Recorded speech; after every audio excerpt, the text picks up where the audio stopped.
Saint Anselme de Cantorbéry, plus 1109. Fêté le 21 avril. Originaire du Val d'Aoste, Anselme veut se faire moine alors qu'il a 15 ans. Mais son adolescence le fait changer d'avis, la vie mondaine lui semble plus amusante et attirante, plaisant à tous et à toutes. À la mort de sa mère, il quitte son père dont le caractère était invivable et gagne la France, à la recherche du plaisir. Ce qui ne l'empêche pas de poursuivre en même temps ses études. Et c'est ainsi qu'à 27 ans, sa vocation de jeunesse se réveillera à l'abbaye du Bec, en Normandie, où il était venu simplement pour étudier, attiré par la renommée de cette école dirigée par Lanfranc. À peine moine prophet, le voilà choisi comme prieur, n'en déplaise aux jaloux. Mais sa douceur gagnera vite les cœurs.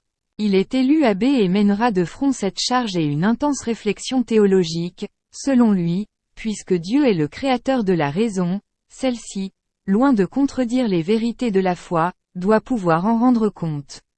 À cette époque, des relations étroites existaient entre l'abbaye du Bec et les monastères anglais proches de Cantorbéry.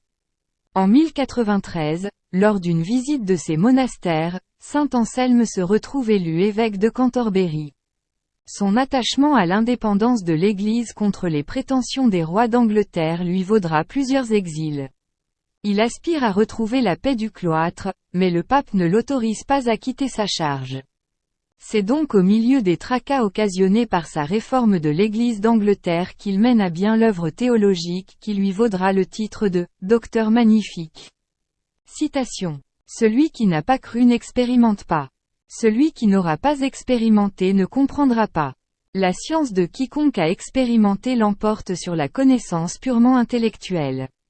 Saint Anselme. Je n'essaie pas, Seigneur, de pénétrer ta hauteur puisque je ne puis en rien lui comparer mon intelligence. Toutefois, dans la mesure du possible, je désire comprendre ta vérité que croit et aime mon cœur. Saint Anselme, prologion. Je t'en prie, Seigneur, fais-moi goûter par l'amour ce que je goûte par la connaissance. Puissé-je éprouver dans mon cœur ce que j'éprouve en mon intelligence. Saint Anselme, méditation sur la rédemption.